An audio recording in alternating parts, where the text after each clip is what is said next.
Bonjour à tous. Comme ça, c'est trop fort.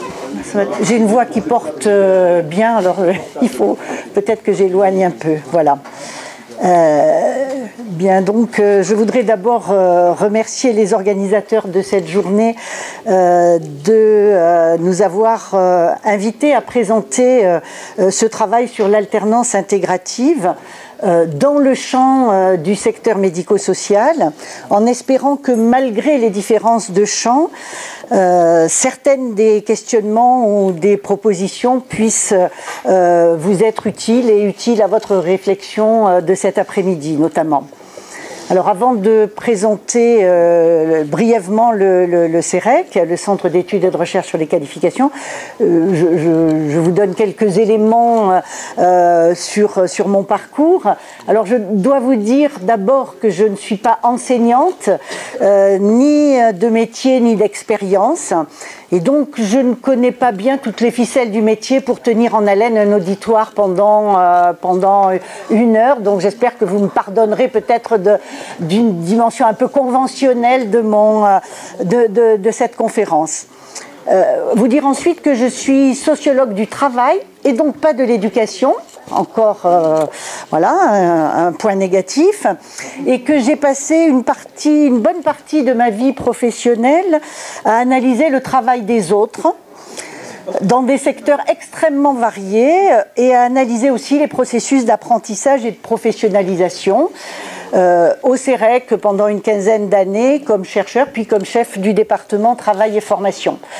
Et puis, cette dernière dizaine d'années, j'ai plutôt eu une fonction en tant que chargée de mission de valorisation des travaux du CEREQ, notamment sur des questions de certification, et en particulier au sein des différentes instances de consultation interministérielle sur les diplômes et la certification, comme par exemple la Commission nationale de la certification professionnelle. Alors, quelques mots sur le CEREQ, dont la plupart d'entre vous connaissent probablement les productions, les travaux. Donc, c'est un établissement public administratif sous double tutelle ministère de l'Éducation nationale et de l'Emploi, qui regroupe une centaine de personnes au total, avec une douzaine de centres associés, dont un à Dijon, que vous connaissez peut-être, puisqu'il est logé au sein de l'UREDU, qui maintenant est lui-même logé au sein de l'ESP. Voilà, donc nous avons une équipe CEREQ à l'IREDU. Et j'ajouterais même que tous les ans, nous publions IREDU Rectorat, CEREQ, des données sur un profil sociologique, par exemple des enseignants, des élèves, etc. Vous avez dû recevoir au mois de juillet un 4 pages, CEREQ IREDU, en lien avec le service statistique du rectorat, qui ont travaillé sur ces cohortes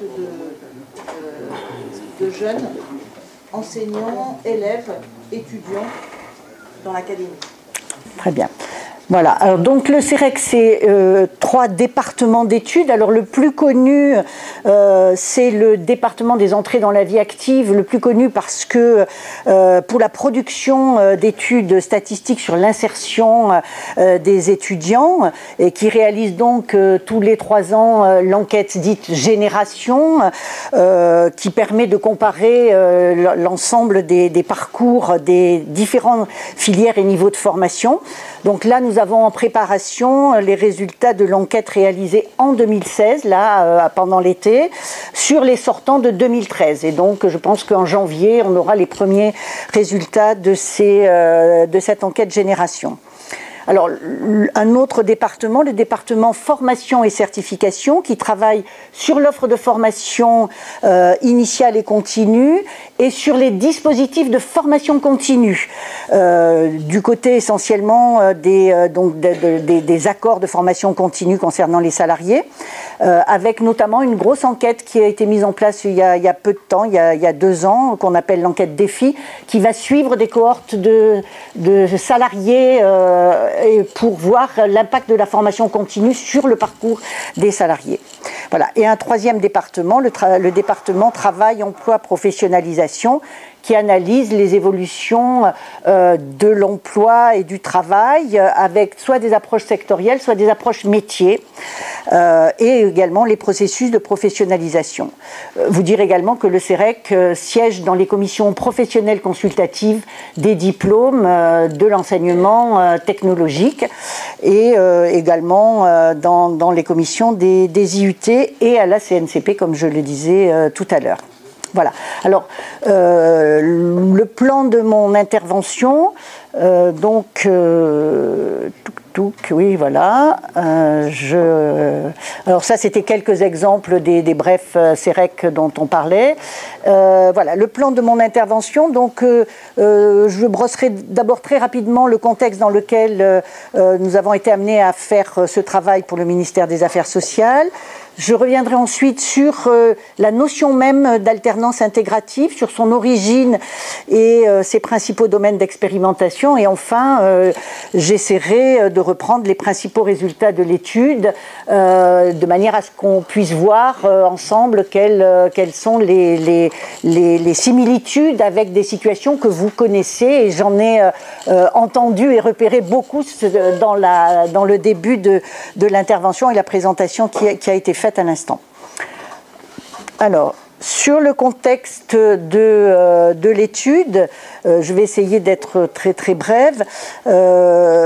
Simplement rappeler, pour ceux qui ne connaissent pas très bien ce secteur, que le secteur du médico-social, c'est-à-dire en gros de l'éducation spécialisée et du travail social, a été conçu, la formation des professionnels de ce secteur a été conçue dès le départ comme une formation alternée de manière très conséquente, puisque la moitié du temps de formation des jeunes est passée sur le terrain à travers des stages qui rythment les 3 années de formation.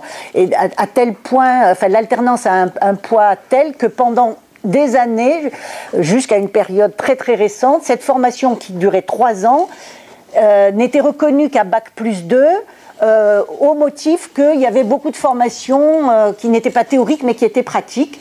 Et donc ça a été l'objet de longues batailles des professionnels de ce secteur qui viennent seulement d'être reconnus, là je pense aux assistantes sociales ou aux éducateurs spécialisés, à niveau licence, alors que jusque-là ils étaient reconnus comme techniciens.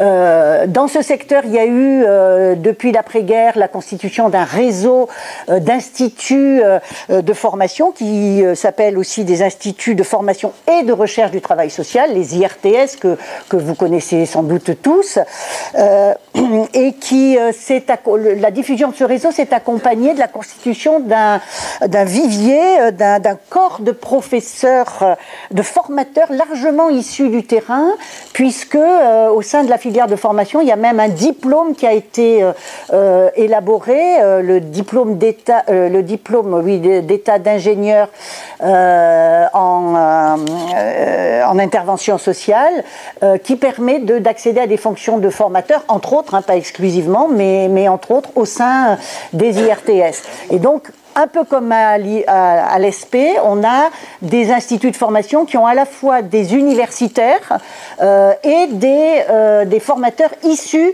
des professionnels, et ce qui fait que donc on a aussi des instituts de formation qui sont des lieux aussi de transmission de pratiques par de vrais professionnels. Alors, néanmoinds, ce secteur a connu de grandes transformations dans les années 2000, avec une modification assez radicale dans la manière de concevoir les diplômes et l'adoption, après les années 2000 et après la loi de modernisation sociale de 2002, de diplômes sous la forme non plus de programmes de formation, mais de référentiels de diplômes, avec organisé sur la base, comme aujourd'hui les référentiels pour les enseignants, sur la base d'une définition de la profession et du contexte de l'intervention, avec un référentiel de fonction d'activité, un référentiel de compétences organisé en domaines de compétences, un référentiel de certification décrivant les épreuves d'évaluation au regard des compétences, et enfin, seulement tout à fait au bout, un référentiel de formation, alors que jusque-là, on avait essentiellement un référentiel de formation. Donc toute la décennie 2000-2010 a été consacrée dans ce ministère et au sein de cette nouvelle commission professionnelle consultative à reformater tous les diplômes et en parallèle à repenser les métiers. Puisque, comme il fallait les définir et définir les compétences, ça a été une occasion de revenir aussi sur l'ensemble de la conception des métiers.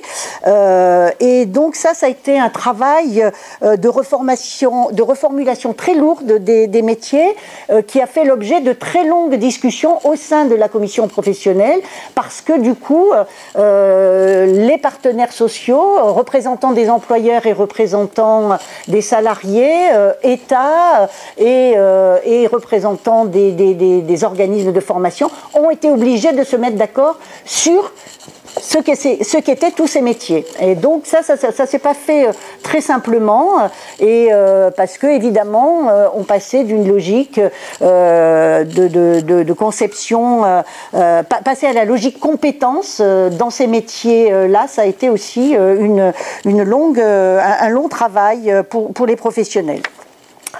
Alors, et d'ailleurs, la diffusion de ces nouveaux référentiels au sein de l'appareil de formation ne s'est pas faite sans ouvrir à nouveau de nouveaux débats dans les instituts de formation et notamment à l'occasion de l'accueil des stagiaires, sur la conception des métiers, puisqu'on avait des tuteurs qui avaient été formés à l'ancienne, on va dire, avec d'autres modèles de formation, et puis des stagiaires qui arrivaient avec un modèle de formation listant des compétences à acquérir, etc. Et donc, voilà, à chaque fois, il y a eu des discussions sur le métier et sur le référentiel, y compris dans les instituts de formation et dans les établissements d'accueil. Voilà, donc je pense qu'on doit trouver des situations assez similaires dans votre environnement. Et d'ailleurs, si j'en crois l'intervention de Florence Robine en 2015 au moment de la sortie du nouveau référentiel, elle indiquait bien que, dans un entretien qui est publié sur le site du ministère, elle indiquait bien qu'au-delà du motif réglementaire, la rénovation du référentiel s'imposait en profondeur pour prendre en compte les évolutions qu'avait connues le système éducatif et les enjeux de ce système éducatif, et que donc il fallait vraiment, je la cite, il s'agit à la fois de leur faire acquérir des connaissances, alors là c'est à propos des élèves et du socle commun, mais donc elle dit: il était logique que le référentiel de compétences professionnelles des métiers du professorat et de l'éducation traduit ces évolutions dans la formation des enseignants et des personnels éducatifs. C'était exactement la même volonté du ministère des Affaires sociales en lien avec l'évolution des politiques sociales et du coup la description des métiers.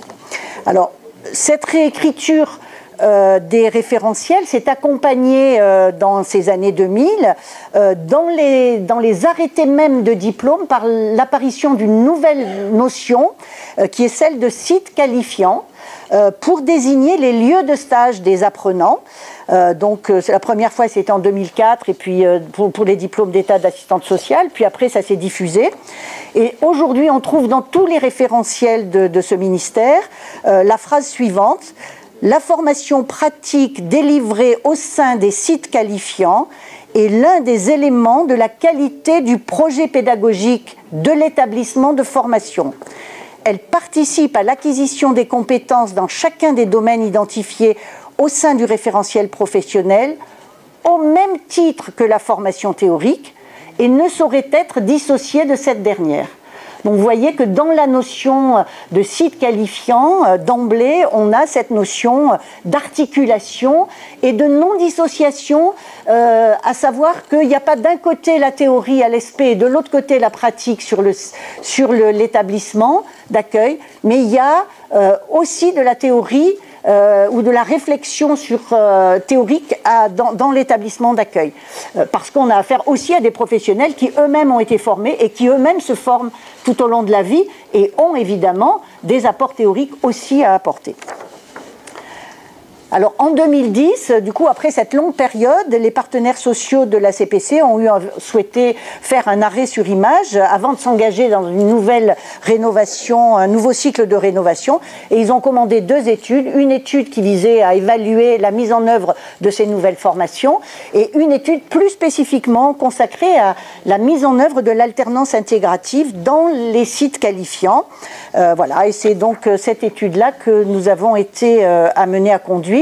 Et on a donc essentiellement eu 2 démarches. Une enquête qualitative auprès des établissements d'accueil, puisque la cible était là pour nous vraiment de voir ce qui se passait sur les sites qualifiants, donc les établissements d'accueil des stagiaires.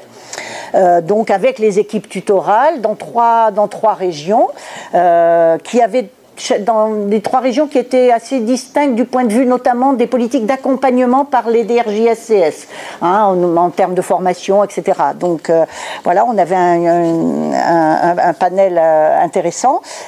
Et puis en parallèle, on a mené une enquête auprès des étudiants qui venaient de terminer leur stage de dernière année, une enquête en ligne qui nous a permis de de collecter à peu près 250 questionnaires exploitables sur le ressenti des étudiants au regard de l'alternance qu'on leur avait proposée, de la qualité de l'alternance, de la qualité des stages et de la qualité de la relation entre l'établissement d'accueil et leur organisme de formation. Voilà. Et donc c'est à partir de ça que nous avons pu rédiger un rapport, un diagnostic, et également à la demande du ministère ce qu'on a appelé un guide de l'alternance intégrative, qui est en fait qu'on a voulu en fait une sorte de grille de questionnement pour faire de l'auto-évaluation, pour permettre aux établissements d'accueil finalement de s'auto-évaluer sur qu'est-ce qu'ils mettent en œuvre pour vraiment essayer de faire vivre cette alternance intégrative. Voilà, il est en ligne sur le site du CEREC. Voilà. Donc maintenant, je vais essayer de vous brosser très rapidement l'histoire de cette notion de l'alternance intégrative. En fait, elle prend naissance essentiellement à travers 2 organismes dont vous avez peut-être entendu parler, même si c'est de l'histoire un peu ancienne, et d'un homme. Donc les 2 organismes, il s'agit de l'INFA de Nancy, un institut de recherche sur la formation des adultes, créé en 1962 par Bertrand Schwartz, qui nous a quittés cet été, vous avez dû voir ça dans la presse, et du QCES, le Centre universitaire de coopération économique et sociale de Nancy, également dirigé par Bertrand Schwartz. Et quant à la personne qui est un peu au centre de ces travaux, il s'agit de Gérard Malglaive, qui a travaillé à l'INFA de 65 jusqu'à sa transformation en 73 en agence pour le développement de l'éducation permanente, l'ADEP, dont vous avez peut-être aussi entendu parler, avant de rejoindre le CNAM. Gérard Malglaive est aussi connu pour un rapport qu'il avait produit en 83 pour Marcel Rigoux, alors ministre de la formation professionnelle, sur la formation et la qualification des agents de la formation continue, justement. Alors, son travail sur l'alternance intégrative, en fait, il est issu de 3 expériences successives qu'il a conduites au sein de ces instituts. La première était une action de formation des maîtres qui conduisait à mise en place par l'INFA à la demande du ministère de l'Éducation nationale pour former les premiers formateurs de maîtres de classes pratiques. Et ces premiers formateurs de maîtres de classe pratique qui prenaient la suite des 6e et 5e de transition. Donc vous voyez, c'est de l'histoire très très ancienne, hein, ça vous rappelle peut-être des choses, mais bon. Et donc au milieu des années 60, Gérard Malglaive est appelé par le ministère de l'Éducation nationale pour former des formateurs de ces nouvelles classes pratiques destinées aux élèves, on va dire, en difficulté. Et il fera cela, c'était un cursus assez conséquent qui était étalé en alternance sur 3 ans. Ensuite, il aura une seconde expérience au début des années 71, à la demande de la toute nouvelle direction de l'orientation et de la formation continue du ministère de l'Éducation nationale, pour former les premiers enseignants chargés d'animer les nouveaux centres. Alors, on va dire des CAFOC, parce que c'est comme ça que vous les connaissez aujourd'hui, mais qui à l'époque s'appelaient les Centres Intégrés de Formation de Formateurs d'Adultes, les CIFA. Bon, on remonte très loin dans le temps de votre institution. Là encore, les enseignants volontaires sont à la fois en formation à Nancy et en poste dans leur académie. Et cette double posture d'être à la fois en formation dans l'Institut et en poste dans leur académie n'est pas sans poser de problème à l'Institut de formation. Hein, et là, je pense que les collègues de l'ESP se reconnaîtront également. Et Gérard Malgrève, dans un article publié dans Éducation permanente, indique justement que cette situation n'est pas exempte de contradictions. D'une part, les stagiaires sont en formation, que ce soit pendant les sessions en centre de formation ou pendant les intersessions dans leur établissement, ils sont en formation. Et d'autre part, ils doivent être considérés comme en activité réelle, et cela dès le premier jour de leur formation. Il y a là une apparente contradiction qui devient très réelle lorsque les stagiaires doivent agir dans des structures dont les responsables ne reconnaissent pas d'emblée ce processus inhabituel. Donc vous voyez bien que dès cette époque-là, la double fonction, enfin le dédoublement finalement du stagiaire à la fois producteur, enfin intervenant en responsabilité et à la fois en formation, est une question qui se pose à l'ensemble de la communauté formative. La troisième action expérimentale sera lancée à l'occasion de la création des IUFM, début 90. Gérard Malgrève co-animera la première formation des cadres de 3 IUFM, pilotes, Grenoble, Lille et Reims, avec l'objectif affiché de professionnaliser les enseignants. Cette formation ne se déroulera cependant pas comme il l'aurait voulu, notamment en ce qui concerne les modalités de l'alternance. Il voulait rompre avec la notion de stage et souhaitait que les étudiants des IUFM alternent travail en situation de responsabilité et cursus à l'IUFM tout au long des 2 années de formation. C'est ce qu'il a proposé aux premiers responsables des IUFM, allant jusqu'à leur dire que finalement, la meilleure manière de former des enseignants, c'était d'en faire d'abord des maîtres auxiliaires. Ce qui lui a valu d'être dessaisi du dossier à la suite du tollé provoqué par ses propos dans le monde enseignant. Il y a un travail de Françoise Lahaut que j'ai signalé dans ma bibliographie qui rapporte assez précisément ce qui s'est passé à ce moment-là. Et d'ailleurs, elle souligne, Françoise Lahaut, que c'est aussi autour de l'idée même que l'on devait professionnaliser les enseignants, c'est-à-dire que c'était reconnaître que c'était un métier qui devait s'apprendre comme tous les métiers, finalement il y a eu des tensions à ce moment-là. Bon, je pense qu'il y a du chemin qui a été parcouru depuis, puisque c'est désormais affiché comme tout à fait un principe pour la formation des enseignants aujourd'hui. Voilà. Alors, quelques références bibliographiques, vous les avez dans la note que j'ai fait passer voilà, et que vous avez dû avoir ou que vous aurez. Dans un premier article publié en 1975, Gérard Malgrève va convoquer le verbe intégrer, sans parler d'alternance intégrative. Je cite un élément de cet article. D'un point de vue purement formel, la formation alternée consiste précisément à alterner des périodes plus ou moins longues de sessions de formation où les formés sont réunis en groupe et des périodes où les formés sont en activité réelle. Quant au fond, elle consiste à considérer que le temps de formation n'est pas seulement celui qui est passé en session, mais aussi celui qui est passé sur le terrain. En d'autres termes, cela revient à intégrer les activités professionnelles réelles dans le processus même de formation. Ce qui suppose des allers-retours permanents entre pratique et théorie, dans le cadre d'une pédagogie pensée comme un couple, pratique, recul réflexif sur la pratique, publié en 1975 dans la Revue française de pédagogie.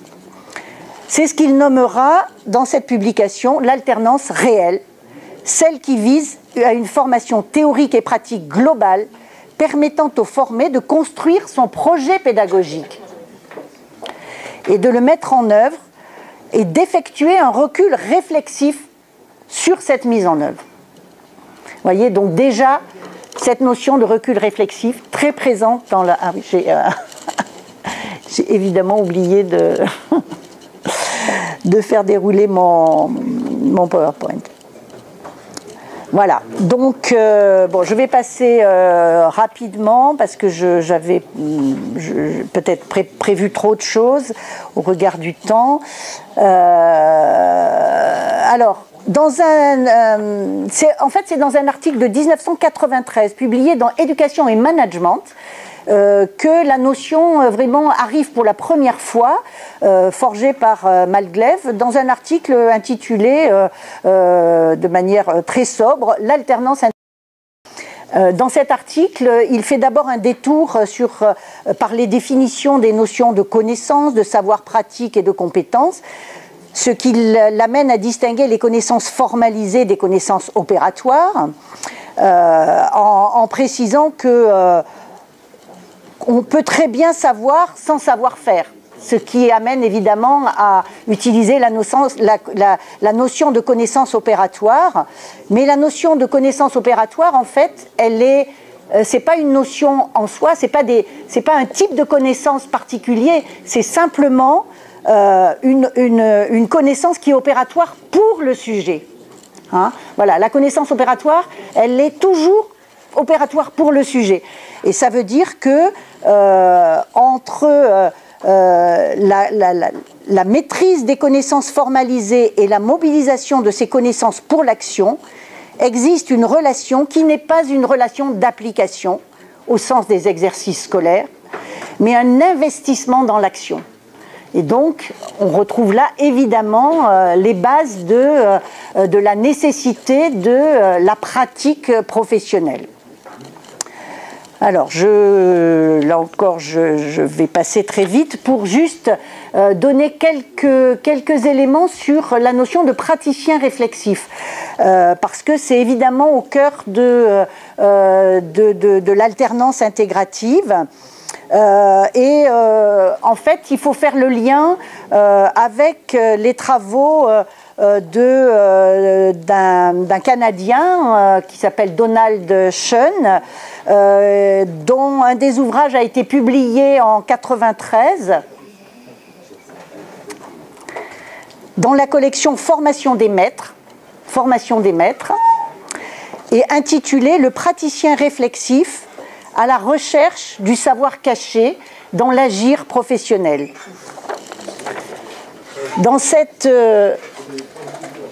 ouvrage provocateur, l'auteur soutient que pour surmonter les défis qu'ils rencontrent dans leur pratique, les professionnels se fondent moins sur des formules apprises au cours de leur formation fondamentale que sur certaines improvisations acquises au cours de la pratique professionnelle.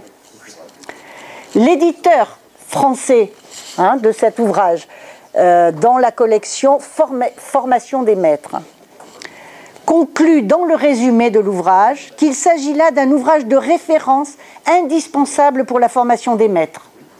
En effet, grâce à lui, les futurs enseignants comprendront que l'apprentissage des théories de l'éducation, si nécessaire soit-il, cet apprentissage, appelle une nouvelle forme d'apprentissage qui ne s'enseigne pas. Le savoir d'expérience en classe et à l'école se construit dans un esprit de recherche que développe l'exercice de l'analyse réflexive. C'est dans l'expérience de l'enseignement que la formation universitaire des maîtres s'enracine. Non seulement elle repose sur ses acquis, mais encore va-t-elle y puiser pour s'enrichir. C'est ce que les débutants découvriront avec plaisir, donc indique l'éditeur à direction des enseignants. Donc on va voir que cette notion de praticien réflexif va devenir centrale dans le monde du travail social et dans celui de la formation des professionnels de ce secteur. Mais j'ai noté aussi que, là encore, dans l'entretien de Florence Robine, dans le portrait qu'elle dresse du professeur de demain, elle indique: s'il fallait dresser le portrait de ce professeur, je dirais que c'est un praticien réflexif, en posture de recherche, qui fonde et ajuste son action sur l'évaluation des besoins et des progrès des élèves. En juillet 2015. Et d'ailleurs, on trouve la traduction de cette notion dans la grille d'évaluation publiée au BO de mars 2015, puisque cette capacité à prendre du recul et à porter une analyse réflexive sur son positionnement et ses activités est l'un des 2 critères d'évaluation de la compétence intitulée compétence d'analyse et d'adaptation de sa pratique. Donc on voit que cette notion de praticien réflexif, donc construite au cours des années 90, aujourd'hui est largement reprise pour les métiers de l'enseignement. Alors, là encore, j'avais prévu un peu de vous donner quelques éléments pour vous montrer que cette notion d'alternance intégrative, elle a été appropriée progressivement, alors qu'elle est partie du champ de l'éducation, hein, comme le montrent les expériences de Malglev, puisqu'il s'agissait de former des formateurs, hein, de jeunes ou d'adultes. En fait, elle a été surtout réappropriée dans les années, au début des années 2000, par le milieu des formations du sanitaire, avec les infirmières notamment, puisque de nombreux articles dans le milieu de la formation des IFSI montrent qu'ils se sont vraiment appropriés cette notion d'alternance intégrative, parce que vous savez que dans ce milieu aussi, la formation pratique, hein, est très importante. Et évidemment dans le milieu de la formation des travailleurs sociaux, puisque c'est devenu le pivot des référentiels dans les années 2010. Alors bon, là aussi je vais passer très vite pour qu'on ait un tout petit peu de temps pour éventuellement échanger à la fin de mon intervention. Je vous renvoie à un article pour ce qui concerne le champ du travail social, très synthétique, il fait à peine une douzaine de pages, de Chantal Cormier, qui était au moins la vice-présidente du réseau de formation des IRTS, qui s'appelle aujourd'hui l'UNAFORIS, et qui décrit très bien tout ce questionnement autour de l'alternance intégrative, qui revient sur les notions, sur les concepts, etc. Et qui, je pense, devrait vraiment vous parler, parce que y a beaucoup de choses qui font écho à ce que vous connaissez dans votre milieu. Voilà. Donc là aussi, bon, je passe. J'avais peut-être un mot pour commenter justement ce schéma produit par Florence Cornier dans cet article. Vous voyez, c'est le fameux triptyque de l'alternance intégrative, avec en bas d'un côté le centre de formation, l'école qu'elle appelle l'hétéroformation, hein, et dans lequel l'étudiant se forme avec d'autres dans le centre de formation, l'éco-formation sur le site qualifiant, où l'étudiant se forme au contact de l'expérience dans un contexte, dans un environnement contextualisé, et puis l'auto-formation avec le rôle de l'apprenant, qui se forme à son propre contact, avec sa capacité d'auto-analyse. Et que donc l'alternance intégrative, c'est bien ces trois pôles qui doivent dialoguer, qui doivent fonctionner ensemble dans un dialogue constructif. Voilà. Alors, maintenant, on va essayer de prendre le processus de formation dans sa temporalité, on va dire, en entrant un peu dans le vif du sujet peut-être, en essayant de vous donner quelques indications que nous avons essayé de traduire dans le guide de l'alternance intégrative, en prenant trois périodes importantes: la préparation du stage du côté des établissements et du côté des établissements d'accueil, le déroulement du stage et l'évaluation du stage. Hein. Voilà. Donc,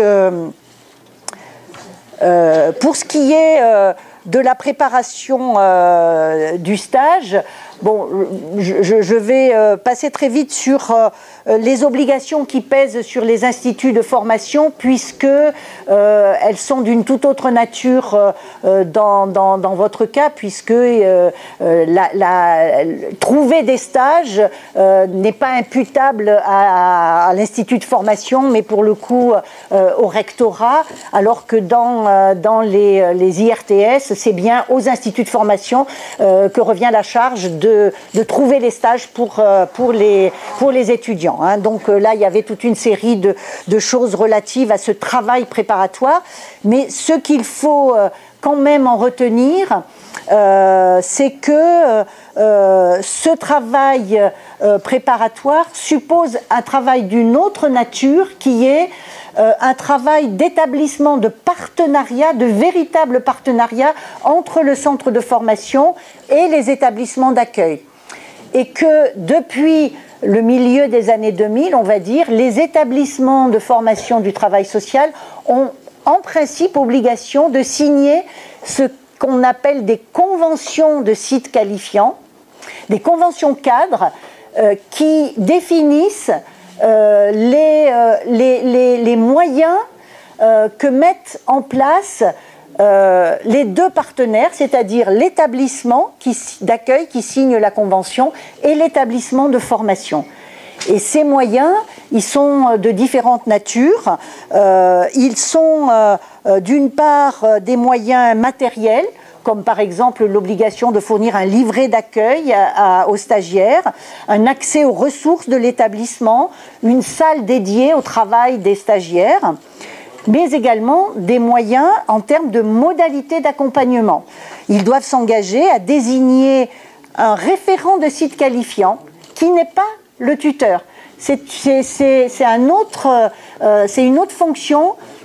C'est une fonction d'interface entre le centre de formation, pardon, je parle trop fort, c'est une fonction d'interface entre le centre de formation et l'établissement, qui souvent, il faut le dire, vous parliez du nombre de stagiaires que vous accueillez, il faut savoir que dans certaines grosses institutions du travail social, on accueille aussi de très nombreux stagiaires, puisqu'il y a beaucoup de formations différentes, de niveaux différents.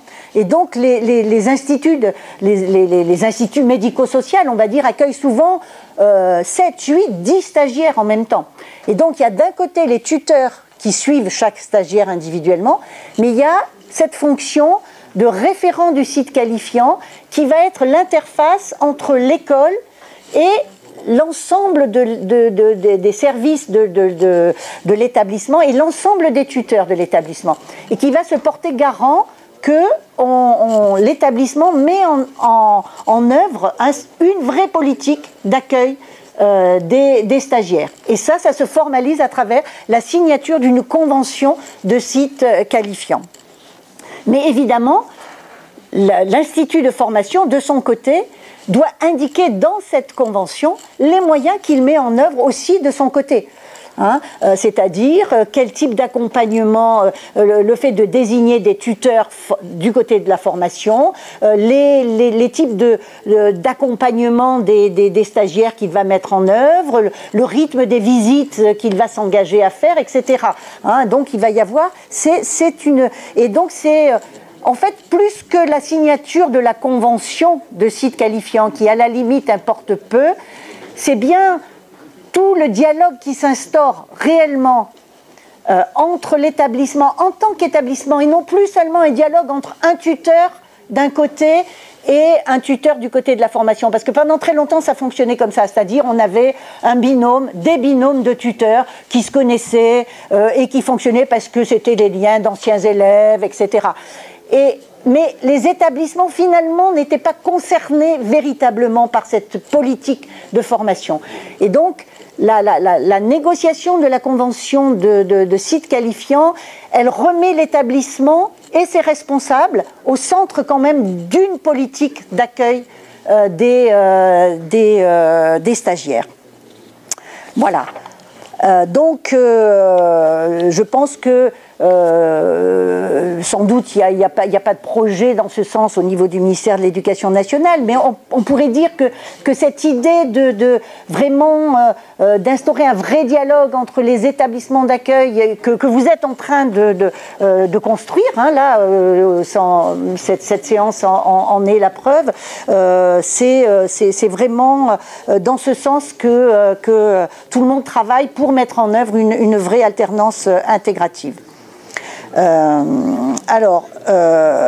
Ensuite, donc je ne reviens pas sur les questions d'affectation des élèves, puisque il n'y a pas de marge de manœuvre des établissements pour négocier les profils des stagiaires que vous accueillez, hein, évidemment.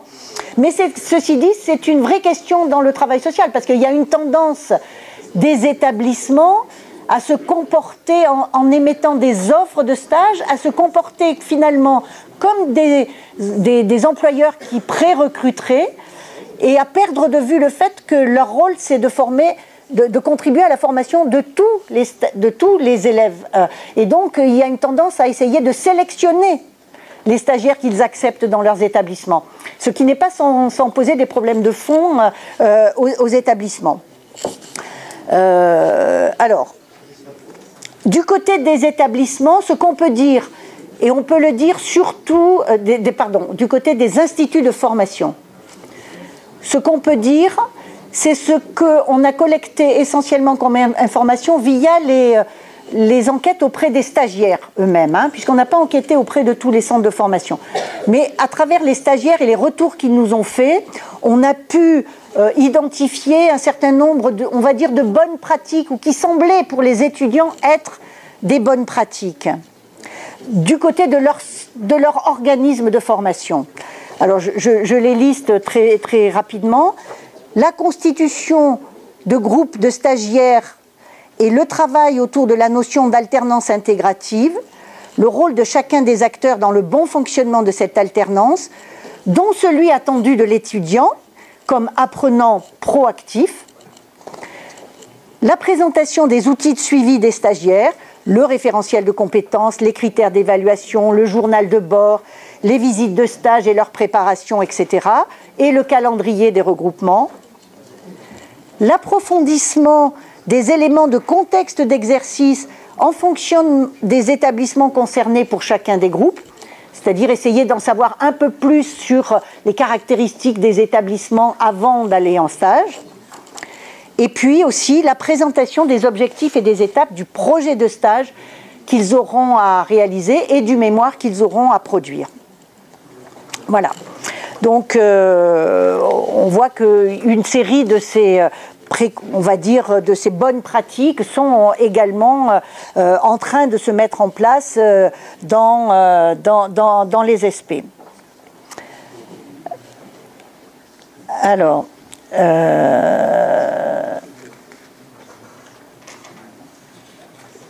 Alors, du côté des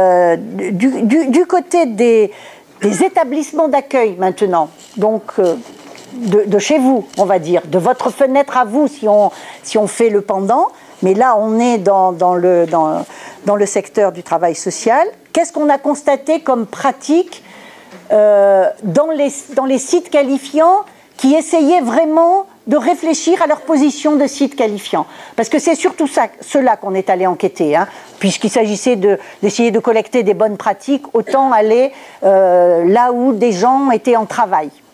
Donc on a pu constater là aussi une série d'initiatives. Par exemple, l'animation d'un groupe de travail piloté par le référent de site qualifiant et composé de représentants de tous les services pour préparer la semaine d'accueil, dans laquelle le stagiaire sera reçu par chaque service pour commencer à connaître les différentes ressources de l'établissement et les procédures en vigueur dans les services supports qu'il devra mobiliser pour mettre en œuvre certains aspects de son activité. Ou encore l'élaboration par ce groupe d'un livret d'accueil du stagiaire contenant toutes les informations utiles aux différents types de stagiaires qui puissent leur servir de référence pour situer la mission de l'établissement, son organisation, son mode de gouvernance, le public accueilli, en termes simples et synthétiques. ainsi que des informations relatives à leurs droits et devoirs en tant que stagiaires.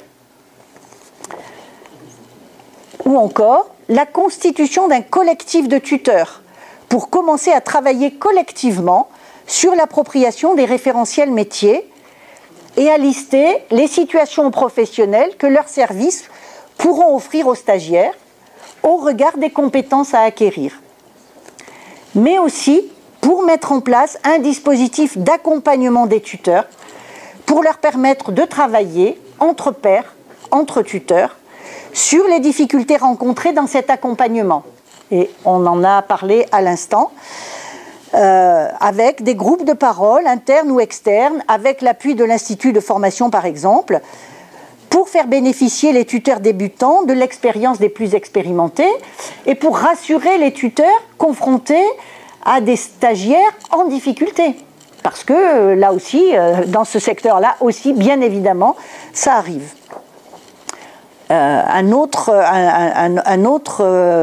D'autres initiatives comme l'élaboration d'une politique de formation des tuteurs qui suppose l'identification des offres de formation qui leur sont destinées, la sélection de celles qui apparaissent les mieux adaptées, au regard de leur contenu, de leur proximité, du coût, et leur intégration au programme de formation continue de l'établissement, mais aussi la reconnaissance des efforts de formation réalisés par ceux qui obtiendront une certification dans ce domaine, sous une forme à définir en fonction des marges de manœuvre de l'établissement. Il faut dire que certaines formations de tuteurs dans certains milieux peuvent donner lieu à la délivrance de certifications de tuteurs. Hein. Et donc, dans ce cas-là, souvent se pose la question de la reconnaissance de cela. Et donc, dans un champ où la négociation, puisqu'il s'agit essentiellement du secteur privé, certes à but non lucratif, mais privé, ça relève du champ de la négociation entre partenaires. Donc, un tel ensemble d'actions n'a été observé que très rarement sur un même terrain de stage. Hein, mais chacune d'entre elles, prise isolément, est la preuve de l'enclenchement d'une dynamique collective et institutionnelle en faveur d'une amélioration de la qualité de l'accompagnement des stagiaires et une petite pierre dans le sens d'une alternance plus intégrative. Alors, on a parlé du livret d'accueil tout à l'heure, d'une première version, on va dire, d'un livret d'accueil académique, hein, mais on pourrait s'interroger sur l'intérêt d'avoir un livret d'accueil dans les établissements, hein, un complément avec un livret d'accueil dans les établissements. D'ailleurs, ces livrets d'accueil existent peut-être pour l'accueil des nouveaux professionnels accueillis par l'établissement. Et l'armature d'un livret d'accueil pour un stagiaire, elle peut être très largement utilisée pour l'accueil de l'ensemble des nouveaux personnels. Et c'est sans doute un outil peut-être que vous avez déjà produit dans vos établissements. Il s'agirait peut-être juste de l'adapter pour les stagiaires. Alors, le déroulement, dans le déroulement des stages, donc il y a la phase d'intégration. Alors, là aussi, je vais passer très vite parce que dans le calendrier de vos stagiaires, cette phase, on va dire dite d'intégration, en fait, qui serait dans le champ du travail social, la phase avant laquelle le stagiaire commence à prendre des responsabilités. Hein. C'est-à-dire que le stagiaire est d'abord dans une période d'observation, même pour le stage long, avant d'être mis en situation de responsabilité. Dans votre cas, pour les stagiaires de M2, il est mis dès le premier jour en situation de responsabilité, puisqu'il a une classe pour le second degré. Puisqu'il a donc à tenir son rôle d'enseignant d'entrée de jeu. Voilà. Donc cette phase dite d'intégration, finalement, elle est, on va dire, elle est très compactée chez vous, et on l'a vu, c'est une phase qui est prise en charge surtout à l'ESP, et puis après par un accueil pendant une journée en établissement. Hein.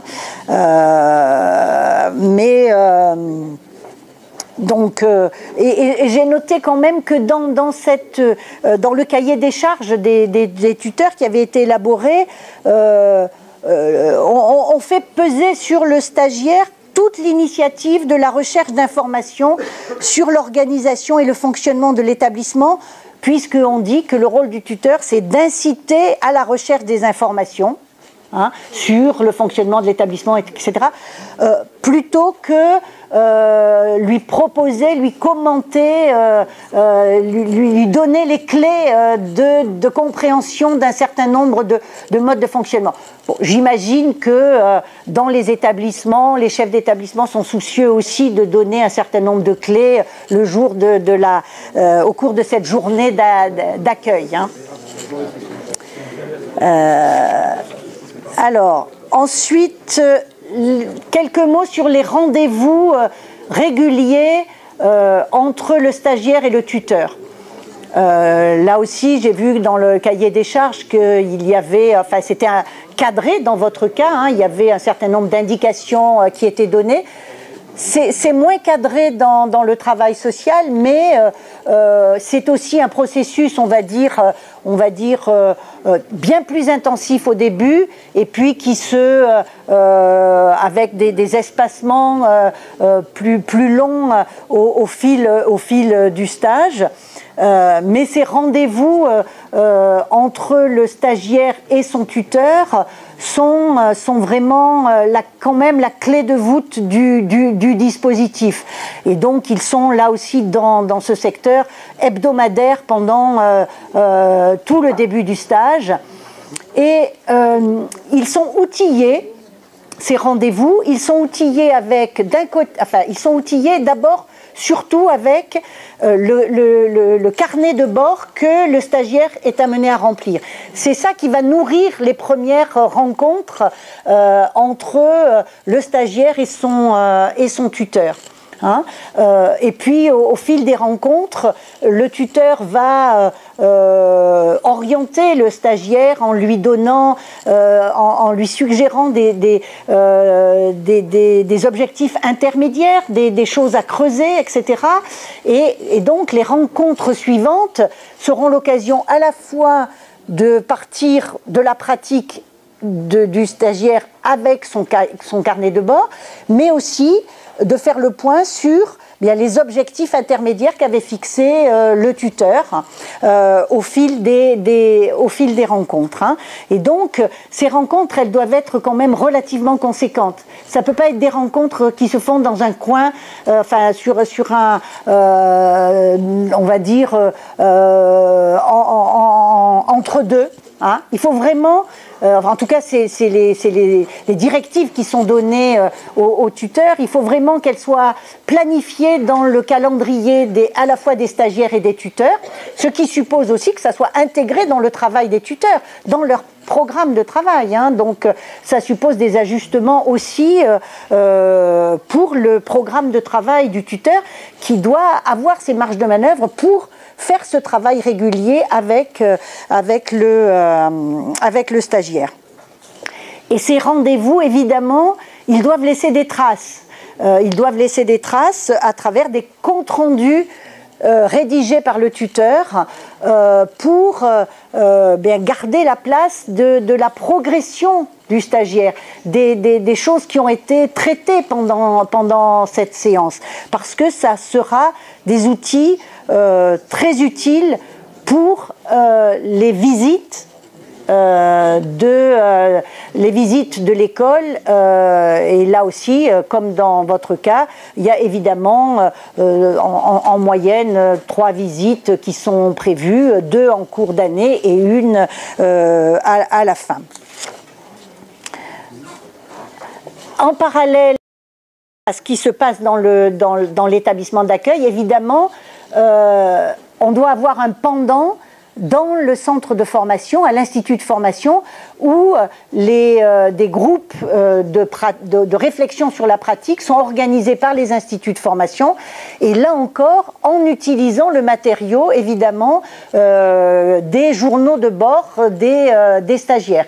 Donc, on voit que ce journal de bord des stagiaires, c'est vraiment une pièce importante du dispositif, parce qu'il permet de travailler à la fois dans l'établissement et en même temps à l'institut de formation, puisqu'il va apporter des matériaux pour des séances de travail sur la pratique qui sont organisées en petits groupes à l'institut de formation. Voilà. Donc, j'avais un certain nombre de choses à dire aussi sur la question de la rédaction du mémoire, de l'accompagnement à la rédaction du mémoire. Alors je pensais que ça allait être un peu exotique par rapport à vous, mais si j'ai bien entendu l'intervenante précédente, j'ai l'impression que vous avez un peu les mêmes types de préoccupations. On a noté dans nos entretiens avec les tuteurs pas mal d'interrogations sur quel rôle ils doivent tenir dans l'accompagnement du jeune, enfin de l'étudiant, dans la rédaction de son mémoire de fin d'année, qui est un mémoire qui a une grosse importance dans la note finale, pour ce qui est en tout cas des étudiants de ce secteur, et qui donc doit être un travail personnel, puisque il a un poids en termes de coefficient non négligeable. Et donc, il y a toujours une interrogation sur jusqu'où je vais dans l'accompagnement pour que ce soit bien le mémoire du jeune, du stagiaire, et pas le mémoire de l'établissement ou du tuteur. Et donc ça, c'est vraiment une question récurrente. Et il y a même certains établissements qui ont élaboré des chartes du tuteur dans lesquelles ils essaient de cadrer cette question.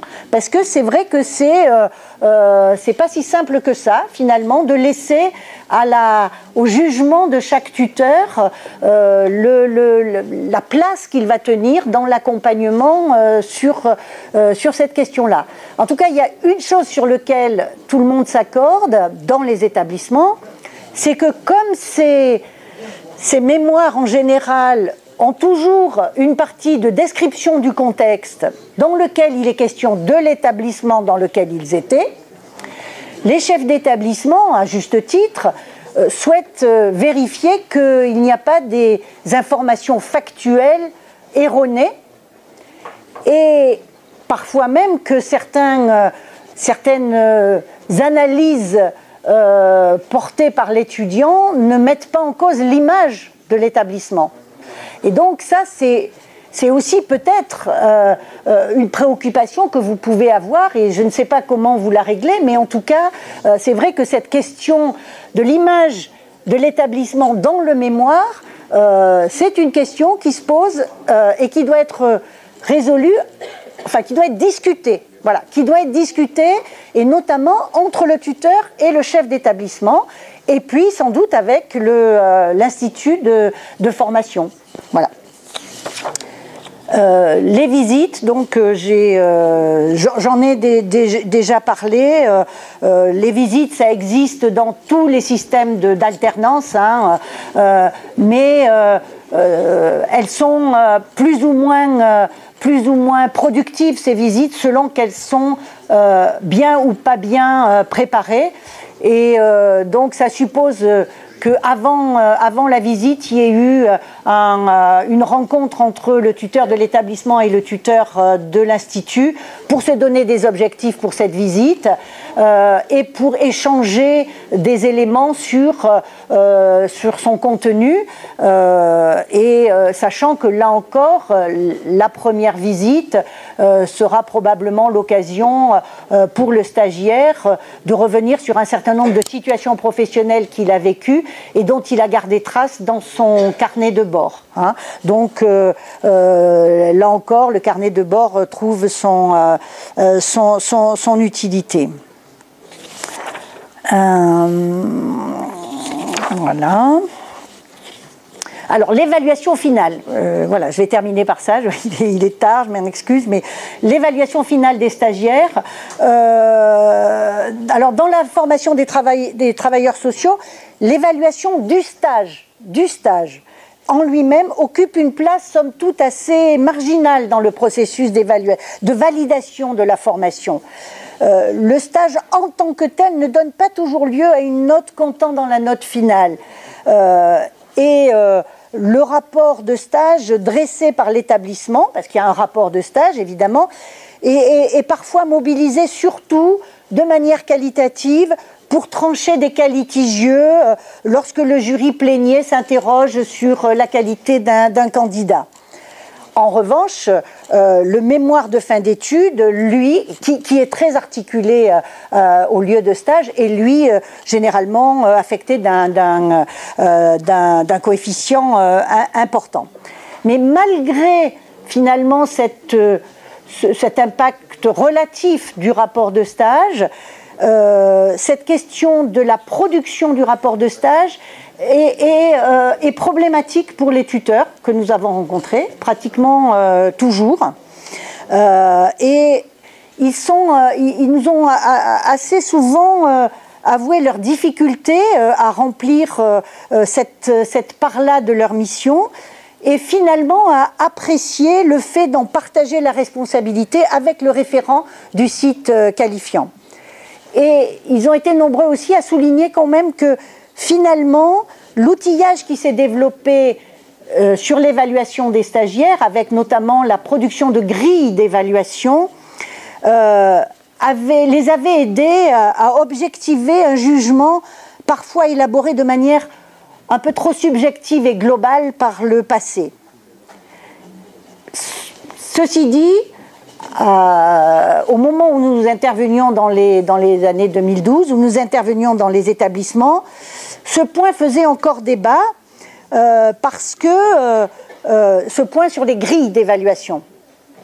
Ce point faisait encore débat parce que certains professionnels se refusaient à considérer que les nouveaux référentiels rendaient bien compte de ce qui fait l'âme du métier, de ce qui fondait leur identité professionnelle. Et donc que ces référentiels ne pouvaient pas constituer l'alpha et l'oméga de l'évaluation des stagiaires. Et donc, certes, c'est un outil, mais un outil que certains utilisent, on va dire, avec parfois certaines interrogations sur le fait que ça ne permettrait pas forcément de prendre en compte toutes les dimensions du métier. Bon, voilà. Alors, je ne sais pas si c'est aussi le cas chez les enseignants d'aujourd'hui, mais en tout cas, c'était le cas dans le secteur du travail social. Et une dernière chose pour dire que ces bilans de stage, la plupart des écoles de formation aujourd'hui souhaitent que ce bilan ne soit pas seulement une photographie d'un état N, c'est-à-dire à la date du mais en fin d'année, le stagiaire sait faire, a acquis la compétence 1, la compétence 2, la compétence 3, et je coche une case, mais que ce bilan de stage, donc, ne saurait se réduire à la grille d'évaluation où on a coché des cases, mais que ce bilan porte aussi les traces de la progression du stagiaire. Car leur dynamique d'apprentissage et leur appropriation de la démarche autoréflexive sont des gages importants pour garantir la capacité de progression et d'évolution des futurs professionnels. Pour mettre en perspective cette dynamique d'apprentissage, les comptes rendus des rendez-vous réguliers entre stagiaires et tuteurs sont évidemment essentiels.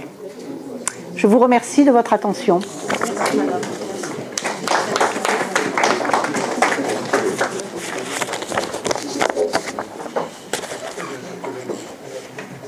Vous avez des questions par rapport à la présentation initiale, par rapport au débat, aux apports issus un peu d'autres secteurs?